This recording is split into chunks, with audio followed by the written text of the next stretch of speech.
morning again. All right, we will start with introductions. I'd like you all to go down and give me your name, your pronouns, what you do, and like what sector of the climate space you work in. Anyone can start. Happy to go. Can everybody see me if I'm sitting down, or is it helpful to stand up for folks in the back? Is that better? Okay, great. Hi everyone, my name is Doerr. I am a city council member with the city of Menlo Park. I'm the youngest in the history, and so excited that Zachary is now on our Environmental Quality Commission. I'm also a program officer with the Rural Climate Partnership, which is a funding collaborative that does grant making and capacity building for rural nonprofits that are working on a whole bunch of rural climate solutions like clean energy or home electrification, EVs, and we also do work on regenerative agriculture. I use she or they pronouns. I live in Menlo Park, but I'm originally from Missouri. I grew up in a low-income, single-mother household and came out to Stanford University for college. And being in the Bay changed my life, and I'm so grateful to call this place home. Excited to talk to you today.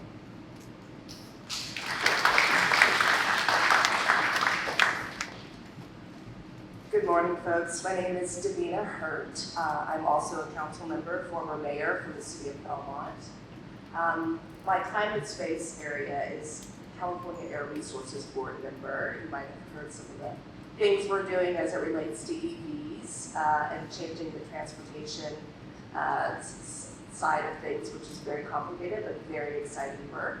I also sit as the chair of the Bay Area Air Quality Management District.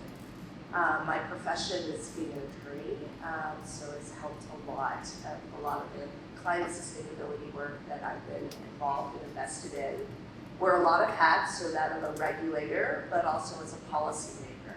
So really digging down deep on how we can create a future that everyone can be healthy and thrive in. My pronouns are she and her, Ella as well. And I'm excited to talk with you all. There's a lot that's happening in this space. I think there's a lot of ways to think about the future and what you can do to prepare for the challenges that are not insurmountable, but definitely gonna need every one of us pulling and working together to make it happen. Thank you.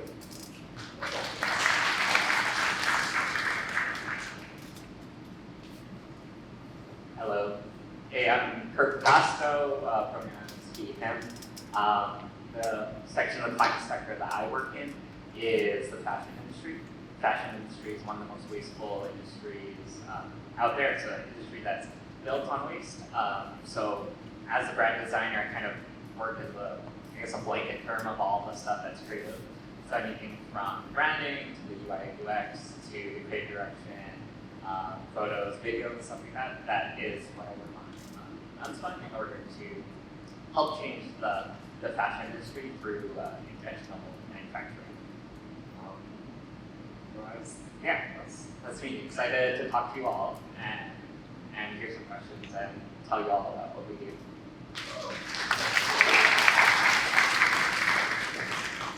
So I'll close this out. My name is Peggy Brannigan, and I'm representing the business perspective on sustainability. Right now, I am the chair of the board of Business Council on Climate Change, or BC3, and that's 30 companies in the Bay Area and across the country who are working together to try to figure out these very difficult questions about energy, carbon, water, waste, supply chains. So that's exciting. And I just left LinkedIn a few months ago. I was there for 8 years and started their global environmental sustainability program. So I'm also happy to talk about how you all, how many of you have a LinkedIn profile? Maybe not everybody yet, 16 and over can, but there are huge resources that you can tap into there that I'm happy to share. So thank you all for getting up early on Saturday morning. Thank you all so much for those intros.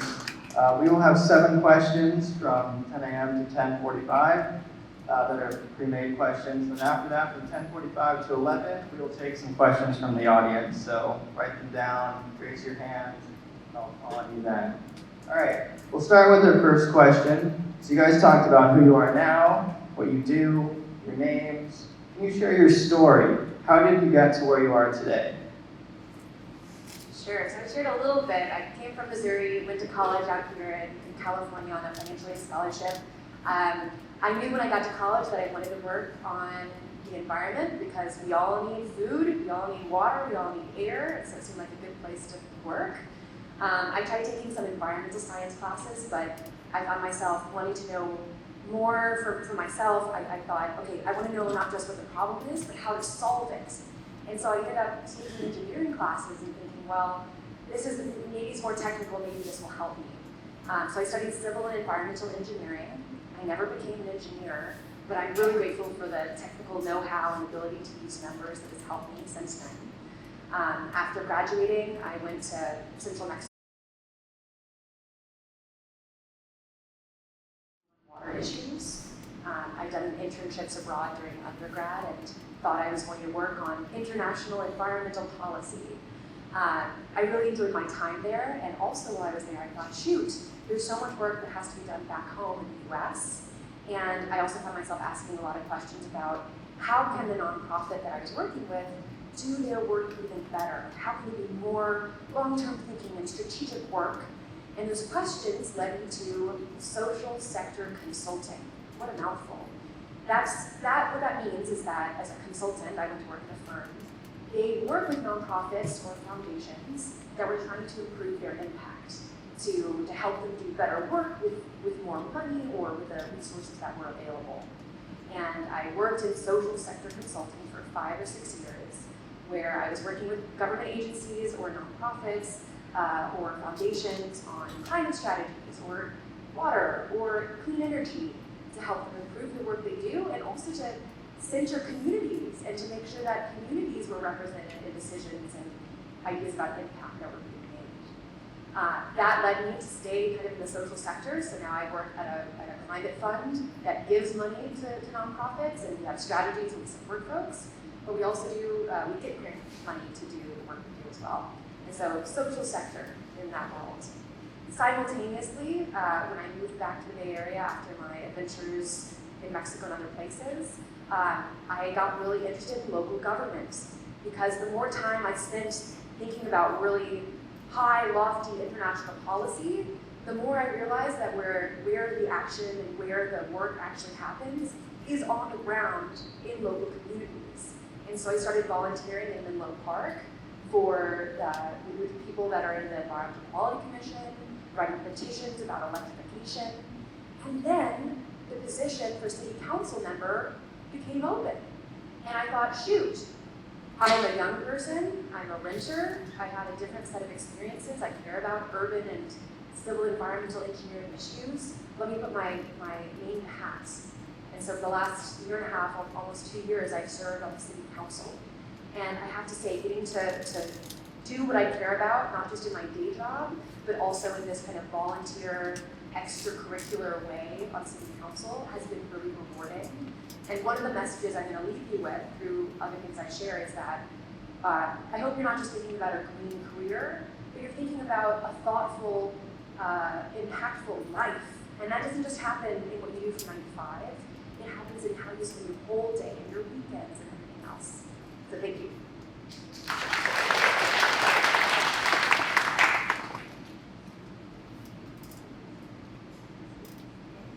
Okay. All right. Well, I think the moral of the story from my career path is be open-minded and know that you can make a plan, but life is going to throw things at you and you have to figure out how to respond to it. And so I thought I wanted to be a diplomat. And I went to college in Washington, D.C., and I was doing an internship with the State Department and on that track. And then my brother, who was living out here in California, had an hang gliding accident, and he became quadriplegic overnight.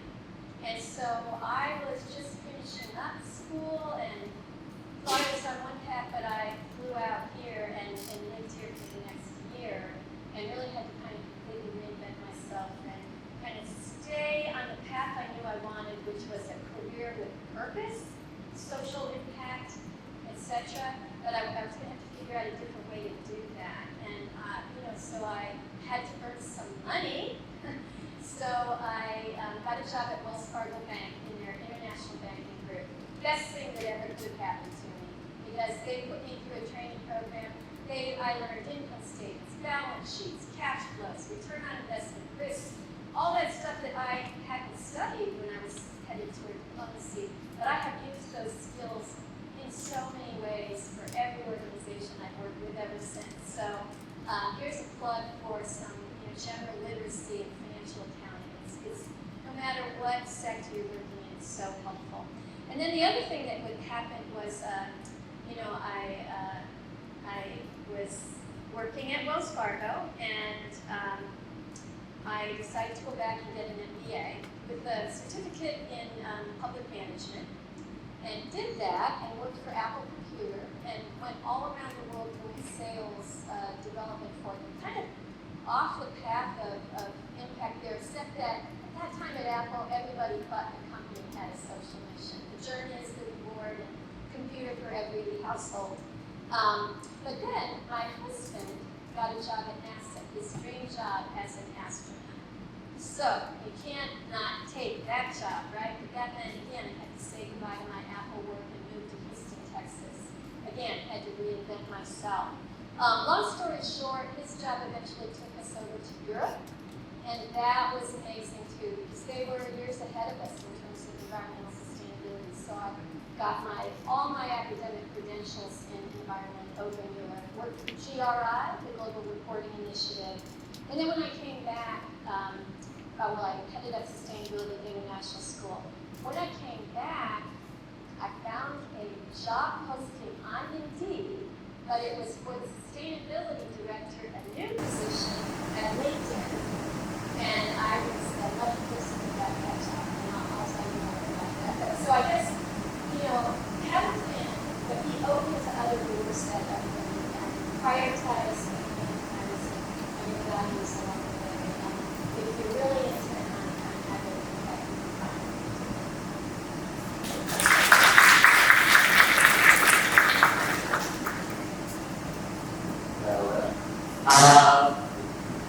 So my journey, I guess let's just start with how I got into graphic design and everything like that. Probably similar to where everyone is at. Been creative my whole life, did a lot of arts as a kid.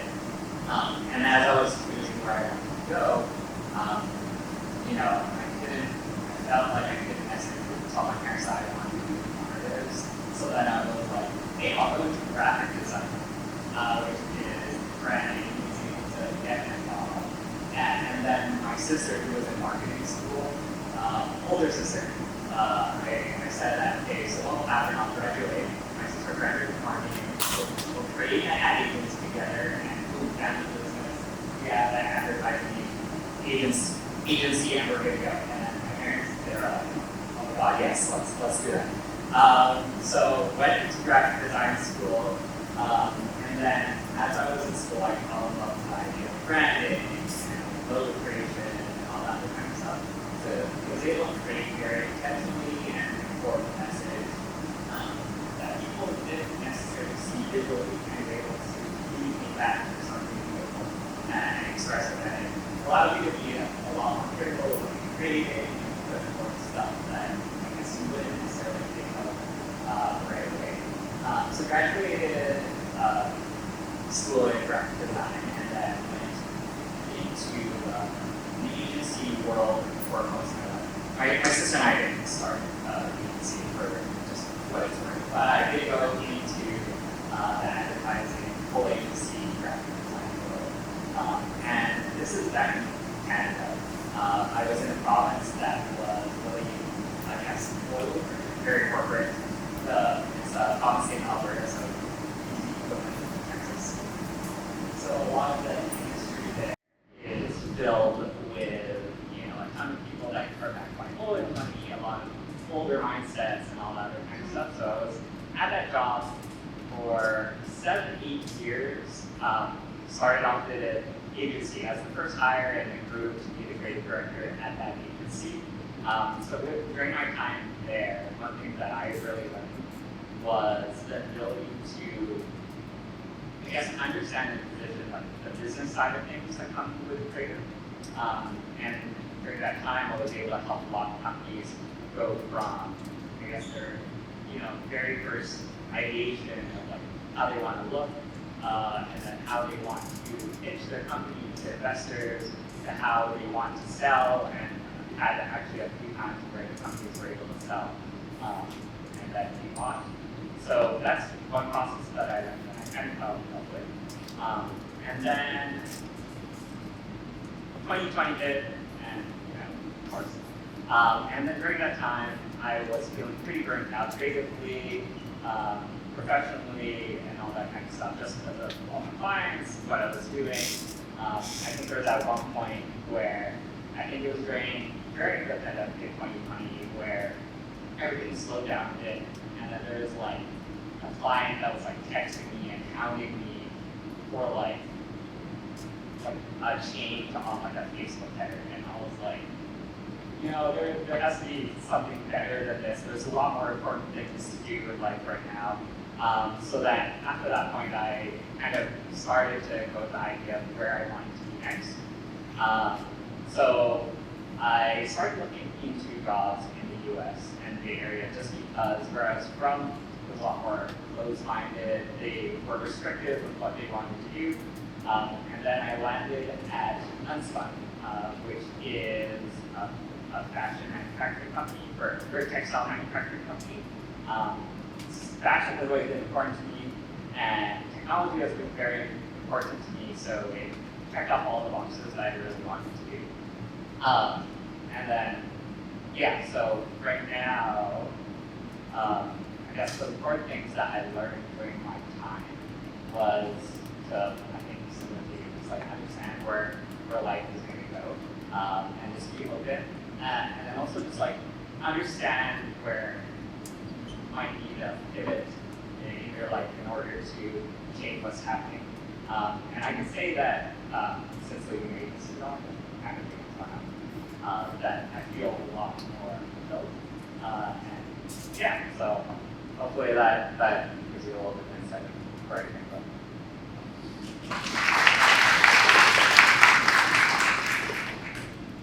So you might be hearing a theme here, which is it's not planned, and that was definitely my story. Sometimes life takes you different places you've never thought, and it's good to keep yourself open and be grounded in your values and ideas in life.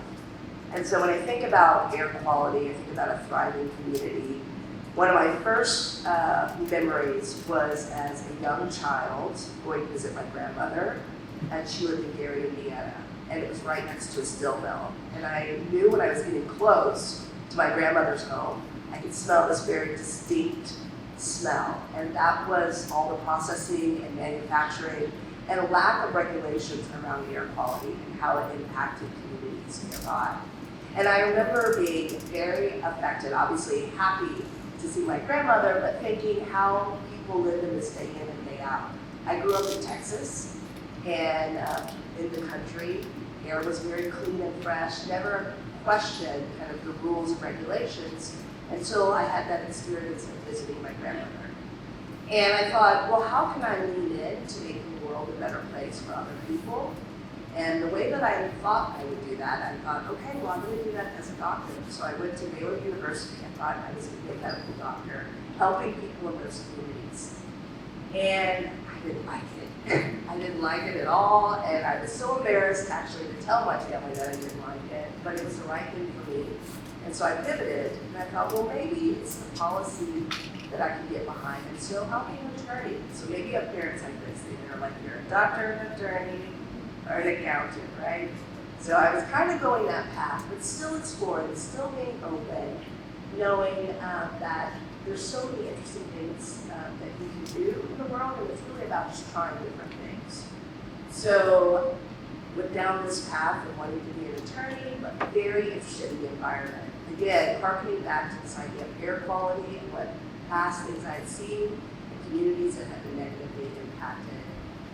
That was the path for me. I ended up coming to Santa Clara Law School and becoming a lawyer, I was focused on securities work, and then someone said, you know, I think you should try to do some stuff in the public space. So I became campaign manager for the Democratic Volunteer Center. Really enjoyed that, really loved being around people. Again, always putting forward climate, environment, air quality. Everything I did said, and it kind of traveled and followed with me. And then before you knew it, I was able to represent 21 cities on the peninsula as the Bay Area Air Quality Management Director representative, and that is when everything opened for me. This is where I found being in the regulatory space really important, very creative and exciting and ambitious. And so people heard the questions that I asked, and the ideas I put forward, and I got a call from the governor's office to then interview for what some would say is one of the most powerful boards in climate, which is the California Air Resources Board, which I had no clue who they were when I first started. Then I started to learn all their impactful work when it comes to transportation, one of the biggest air polluters in our environment. And so just being grounded in my values and thoughts about creating a healthy environment where everybody can thrive, and trying to reignite the American dream for everybody, and thinking about environmental justice and sustainability, I have really taken off and focused in that area of transportation and global sources and oil and gas. And as it's funny, it's not a job that gets paid a lot of money where I sit as a regulator, but it is a very fulfilling job. And my attorney work helps supplement the work that I do in the climate space. So I always ask, how did you get there? And I say, it found me. I was grounded in my values, and I just kept pushing in that direction. And we can go there many different routes. Started off thinking I was going to be a doctor, and here I am now in the climate space. So it's very exciting. Thank you so much for sharing how you got to where you are. I know a lot of people here are high schoolers. They're starting their career in 4 to 5 years, or now if you're me.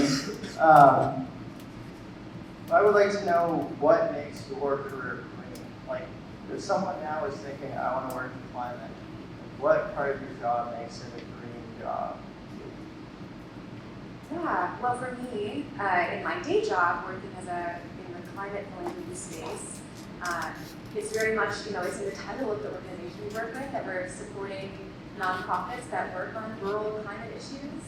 And so I'm getting to support some really neat projects and figuring out who can we support that is reducing emissions in rural spaces while also creating economic opportunity for communities.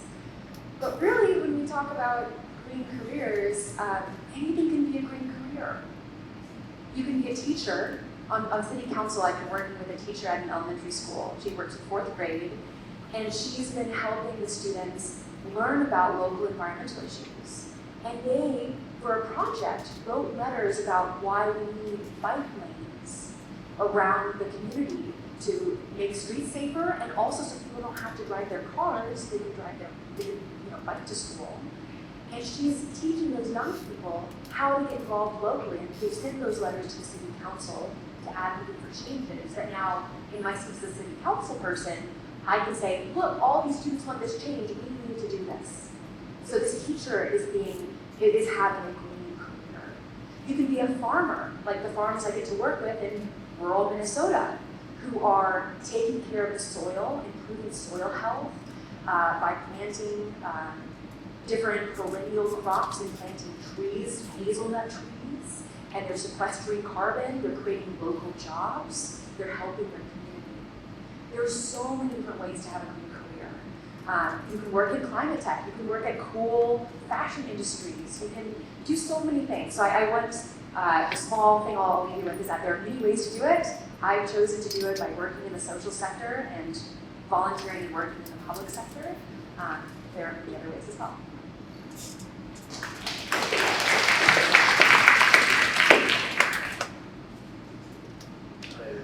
I guess what makes my career a great career would be I guess my company, our goal is to lower emissions by 1%. So that's our North Star goal as a textile manufacturing company, and all of our decisions are pointed towards that goal.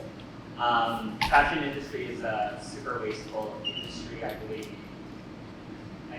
Correct me wrong, Spencer is right, but I think it was 100 million tons or something like that waste was produced last year in the fashion industry.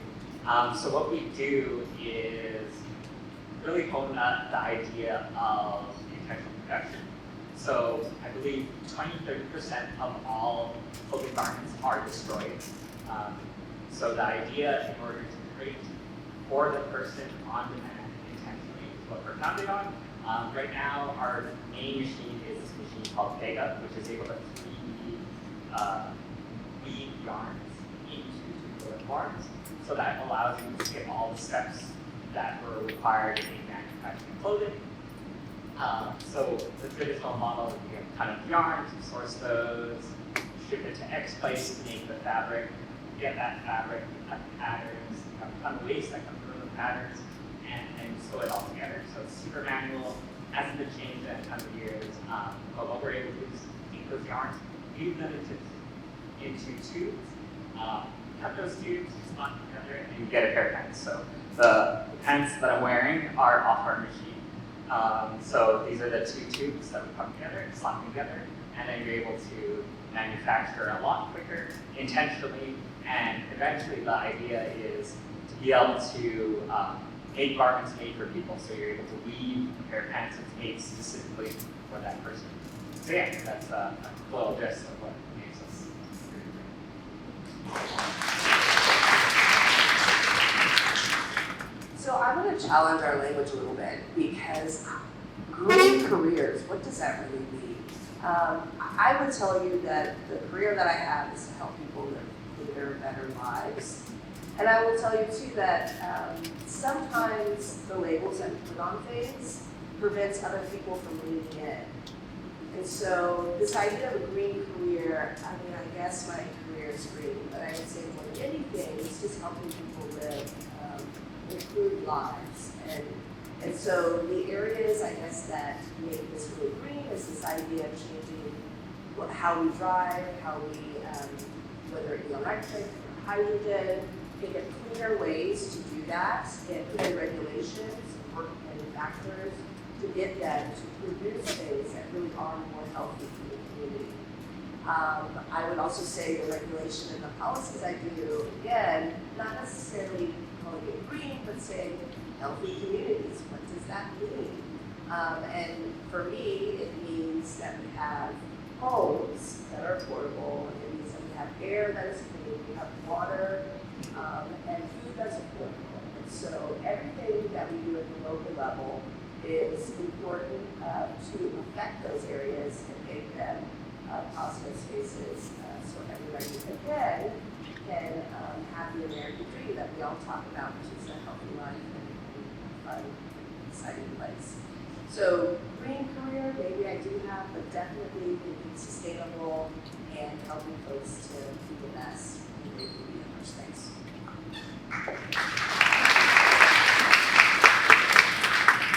I guess what would be most helpful for me might be to help you envision what it would be like if you were going to get a job in a company's sustainability team or somewhere, across that enterprise working on climate initiatives. So what a company has to do first is understand what their footprint is. And so when I joined LinkedIn, I was the first one with this job, which was amazing. So, got to work with all the people who built the offices and the data centers for LinkedIn around the world. How many million square feet? How many kilowatt hours of energy are we using from our utility bills? We know that. How much water are we using? Worked with our finance and procurement team to do a data poll and look at how much money are we spending and who are we spending it on and what are their footprints. So you start with your own four walls and measure that. It's very data intense. And then you start to look at what they call your value chain. You look at your supply chain, who are your buying products from. If you're LinkedIn, you're not making a physical product, but you're buying billions of dollars. So you can choose, lower carbon alternatives where you can, for building materials, for food, for all those things that a company uses. And so you start with your own four walls and your supply chain, and then the last thing you look at in that value chain is your customers. And so for LinkedIn, what a treat for me to be able to think about. They now have 1 billion people, including some of you, with LinkedIn profiles who are active. If I could do something to put solutions into a LinkedIn product that everybody uses to help other people go green, that would be a multiplier effect. So, if you think about what I did when I had it, I was the only person when I started. Then I hired someone just focused on energy and carbon, because that's the biggest footprint for LinkedIn. Then I hired someone to work on waste, and they're doing zero waste. And then hired somebody to work on our water. There's a lot of water to cool the data centers. But then I kept the team small. So this is one thing I want you to think about. Then I hired someone in our procurement team. We knew procurement, but we do it with a green mindset. Hired someone in the design and build team. We knew architects and design, but we do that with a green mindset. The final thing you have to look at with the company is the finances. Billions of dollars they keep with banks. And are those the banks that are funding the climate? Are they a force for positive or negative? So that was what my green activity was like. Thank you very much. We've already started kind of deconstructing the idea of like a green career. And I know Kurt mentioned that when he was starting his idea of a job, he wanted to be an artist and had to start the whole graphic designing to convince his parents to work in the industry that he wants. My question is, how do you balance like the green with the career? Some people might say like, oh, you're gonna like sacrifice yourself to do this, but you also have to pay for rent and all this other stuff. So how do you balance that, like finding your passion but also having a job? Also, we have 15 minutes, so shorter answers.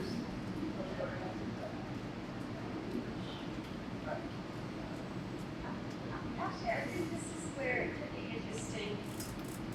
What I can do when we look at LinkedIn's data, there's more data about people and what work they do around the world than any other organization. So pretty cool, our economists. And really the message is every job has to be a green job. And so you don't have to look only for jobs that have a title like mine or the others here. But if your passion is sales, or your passion is finance, or your passion is law, you can find a way to make a good living, but do that job with explicit intention that you're going to make the decisions and take the actions to make that a green job. And there's a bunch of great resources on Project Drawdown for every job function.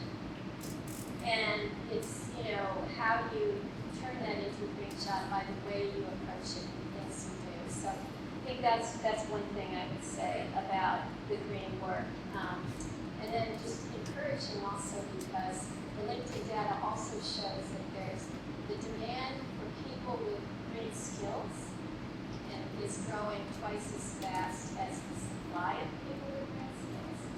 And that's across pure green job titles, but most of the growth of demand in our job listings is coming from regular jobs, but employers increasingly are looking for people who know how to do those in a greener way. And that's what I'll share about that.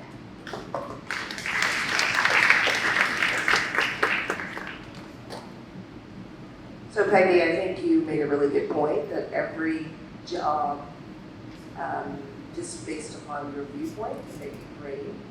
And I would even say that about some of the jobs that people somewhat demonize a little bit with oil and gas, since that's been brought up a few times. Unless we're going to have this event by candlelight, we still need those resources. And so it's thinking about how to be as green as possible in those places. And also thinking about how we want to look to the future. I don't know if we do that enough. What do we want to look like in 15, 20, 30 years from now? now and figuring out in your jobs how to make that an exciting place to be and live.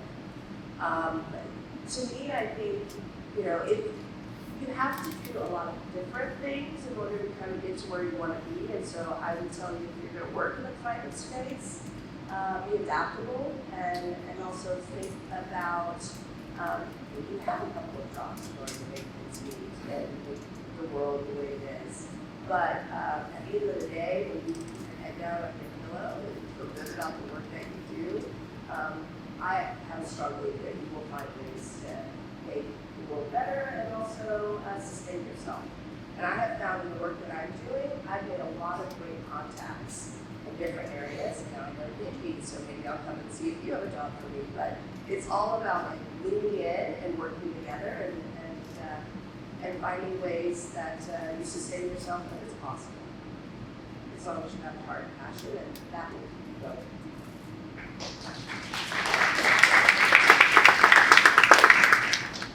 One other thing I'll share is how I mentioned at the start, there's a job, you need a job. And that's for money and that's for taking care of yourself. There's also everything you do outside of your 9 to 5. It's what you do in the evenings, how you spend your weekends. Social movements don't always get a paycheck associated with them, but there's a lot of important movement work that you can do, and going and speaking at your city council meetings, giving public comment, showing up and writing petitions. There's so much really important activism and social movement work that is not going to be paid. That is really important stuff to think about how you can fit that in with your job and with the work you do. Civil rights movement, those people weren't getting paid to advocate for desegregation. Efforts more recently in advocating for change at the UN climate conferences. The advocates that are going there, the people who you saw with the signs, the youth you saw with the signs in the last presentation, people aren't getting paid for that, but still showing up and finding ways to weave that into the meaningful life we build would be really important.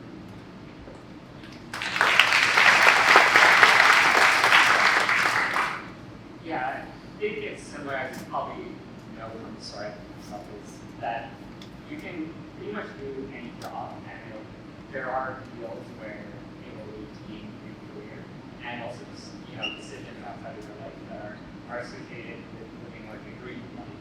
I think the idea of sustaining corporate living is an important one to address. I think similarly, where I'm super passionate about graphic design, is the same way that I'm passionate about being, green and sustainable, is to, understand when you might need this kind of career and understand what you can do, and also have to dig in a pragmatic look as well. You do need to get paid, you do need to have an income, you do need to live your life. And you also need to have that in order to fuel your passion, in order to advocate for the changes and the things that you do.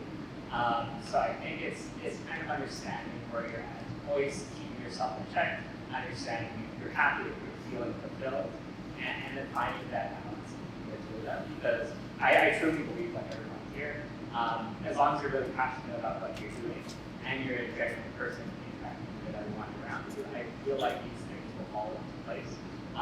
And you're able to have this green career while also, maintaining a life that feels sustainable.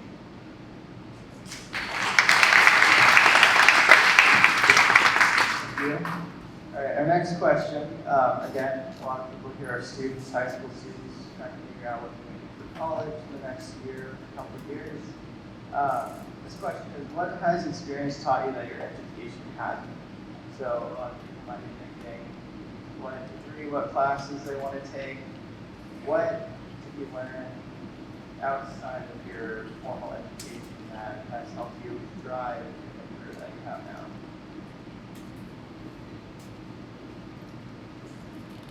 I touched base a little bit earlier, but I think the main thing is how I interacted with people in the kind of like business and corporate world. I think being able to talk in a way that is able to see their perspective and also like position myself. I think it's a great skill because you're able to understand multiple things. Like, I guess for interviews, I was able to talk well in order to how, I presented myself to the person, my experience, like rather than just saying, I help companies, I would say like I help a startup grow from ideation upwards to where it's sold publicly or something like that. It's able to talk in that way. I think interacting in the kind of corporate, professional world and be able to understand the different perspective and be able to present yourself in, the eyes of who you're talking to is a skill that I learned. That was outside of graphic design school. That allowed me to make a lot of new connections. Also, like help, I guess, understand people that might be a bit more hard-headed and like closed-minded, as you're able to move together with them in order to go towards a goal versus like being a brick wall. I think a lot of empathy is important as well. To like maybe that is all that person knows, like, and you're trying to understand and reach your goals together. So yeah, I think communication pretty much at the end of the day is what I'm getting at here, and the most important thing too that I learned at least.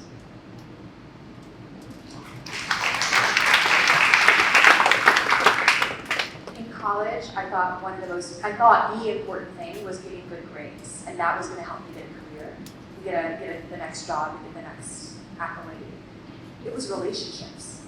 They didn't teach me that in school. I didn't realize that the most helpful thing for me to do would be to go and talk to people. I would come to gatherings like this and then go talk to people who were speaking and ask for their advice, ask for who do they know who might be able to support me in my journey. That's something that I had to learn in practice and talking to people and in my jobs. As a consultant, I mentioned that was one of the big things I did. I was independent consulting for a while, and I never got a job by writing out a cover letter and explaining what I would do for someone, sending that in a former job application. It was always through relationships and having a conversation with someone, telling someone what I could do, and them saying, yes, let's work together. And so I would encourage you, as you continue on your journey, continue in your classes and your studies, even at this stage, you could be building relationships with folks outside of your high school or your college, those levels that you're in your communities, at the nonprofits and organizations that work near you, in your city councils, or by using LinkedIn and reaching out to people. I did that a lot, randomly, kind of finding people who I thought were really cool and saying, hi, I'm really interested in your journey. Would you please speak to me? And so relationships is something that I especially learned after college has been the most important thing for my career.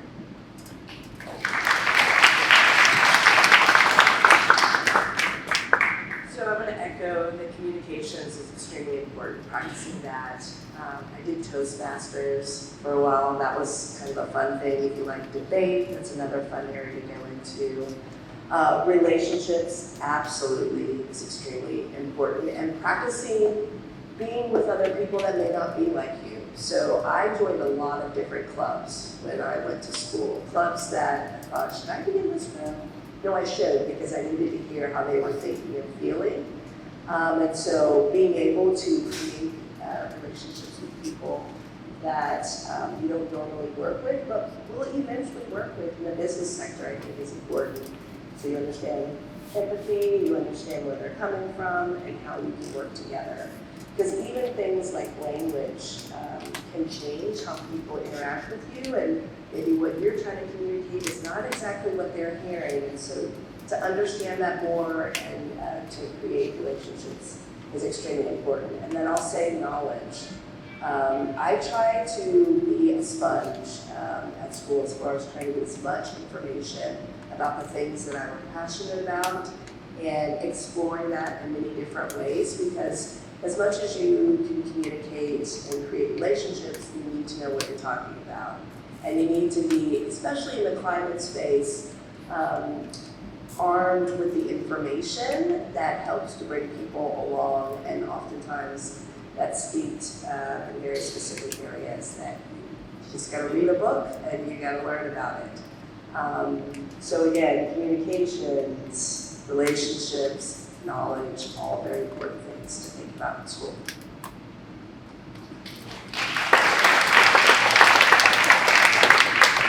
Well, I'm going to echo what they've said, and I think that's okay. Because, you're focused now in the next couple of years on gaining all your technical skills, the science, the data, whatever those technical skills are going to be. But when you enter the field and work and try to produce green progress, you're going to be a change maker.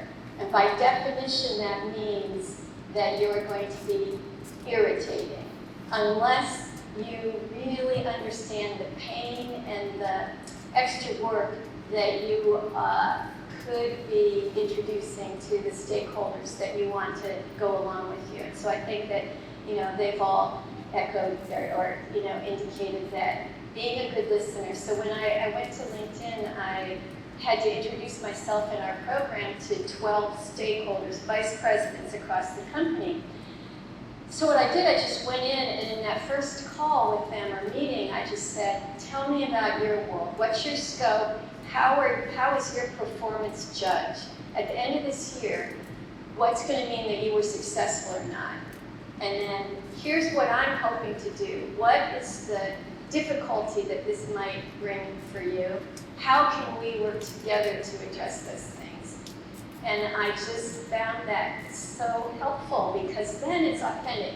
You're not just trying to step into their shoes, but you're really letting them be part of the process together. So that was helpful. And I didn't always hear what I wanted to hear, but it helped. And then the other thing is be physically present sometimes. And I know it's different now that we're all remote most of the time, but there were a few people responsible to adhere and move the youth in that direction. Do you have any advice to the youth to talk to the tech companies? And also, please talk about the policies that are already in place. Thank you. I guess I could start, since I came from a tech company, and I just want to make sure I heard your question. Were you asking about e-waste? In general, all of it. Okay. Sorry, if I may clarify, there are server companies. They are in the data center. The amount of power being used. Oh, yeah, that's a different question.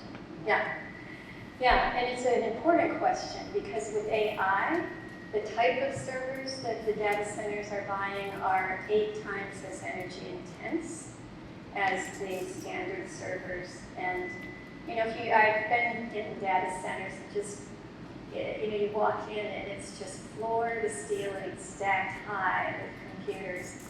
And there are a couple issues. And for those of you who are familiar with kind of how we account for greenhouse gases, there's first of all the energy that's being used to run the data centers, to serve up all the time we spend online. But there's also the question, I think you were alluding to, of what they call scope 3, it's basically your supply chain footprint. What emissions were created in the whole process of building those, NVIDIA, or all the computers that are running in the data centers, and that's different. It's life cycle carbon. And so I'll talk about each of them separately really briefly. So LinkedIn parent company is Microsoft, and so what they did is to attack the emissions from the energy use was first of all manage efficiency, manage the load. So they have a green coding initiative that tries to get all of their engineers to code the program, the tasks that are being processed as efficiently as possible. And then Microsoft was one of the biggest, I think, top 10 in the world investors in new clean energy, wind, solar, etc. But, read the annual sustainability report, because their emissions continue to go up. And that's because all of us are using computing, and especially the AI that's coming on. So, so drive efficiencies and then access renewable energy or invest in it wherever you can. but we still haven't bent the curve down. Scope 3 is different, and that's the IT equipment. So I was on the task force with Microsoft looking at how can we reduce our carbon footprint from the computers that we're buying. And if you look at the computer components, the number one problem is the semiconductor chip. If you only solve for one thing, it's how can we make the manufacture of the semiconductor chips less energy intense or able to use renewable energy. So there are a ton of people at all the tech firms looking at that question right now, trying to figure out, how we do that. And then the e-waste aspect of it, all of them now have to, as part of their climate pledges, responsibly retire them, but there are issues there too. But there are companies that each of the tech firms work with to donate or to disassemble and pull out the parts that can be reused and all of that. I have to look something up really quickly because this is actually a very important topic that there's actually a bill out right now. It's SB 1298, which is a certification of thermal power plants and data centers. And right now there are a number of people, especially in this area, looking to expand the capability. And as was noted, AI and other updates is going to greatly impact the resources and the energy that's needed. The State Energy Resources Conservation and Development Commission is actually looking at this in detail, and so if students want to learn more and see how they can plug in, I would look at that bill and follow it, and also look at that commission just to see where folks are in that discussion. I would also say that if you have a family member that works at one of these locations, like finding out what they're doing and understanding that, and if it's in a good place, talking to other companies and passing on the word. Some of these informations are tightly held because it's also part of their business plan, so they may not give you all the information and it's actually somewhat hard to understand, but I think again, talking about living your passions and inspiring other people and learning what others are doing is important. And starting with SB 1298 is a good way to figure out.